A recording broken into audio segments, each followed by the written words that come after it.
Elle va aller dans une église. Oui, c'est ça. Elle ne peut pas prier là, comme ça, dans sa voiture, n'importe où, n'importe comment. Comment imaginer qu'elle puisse être entendue en priant si mal? Elle sèche ses yeux et tourne la clé de contact.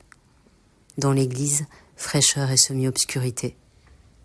Dans le silence, des bruits apaisants, les pieds d'une chaise qui frotte contre les pavés, un banc de bois qui grince sous le poids comme on soupire, le souffle de la porte dont le battant poussé se referme tout seul, des pas anonymes d'une démarche dénaturée pour que ne claquent pas les talons, volonté de ne pas faire de bruit, de déranger le moins possible. Elle, assise, s'apaise un peu, entre dans la prière. Dieu l'écoute. Elle peut tout lui dire, même le pire, tout lui demander, même l'impossible, laisser couler des larmes qui sont moins amères, qui ne lui font plus honte. La folle de la voiture, elle l'oublie doucement.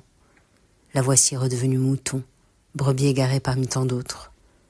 Il en a vu tellement et de bien pire qu'elle, lui là-haut. Elle se sent acceptée et ça va durer tout le temps qu'elle reste assise là, dans ce lieu de refuge et de pardon. Il y a forcément une solution.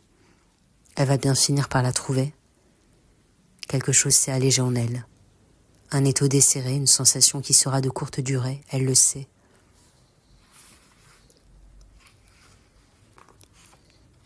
Elle retrouve sa voiture.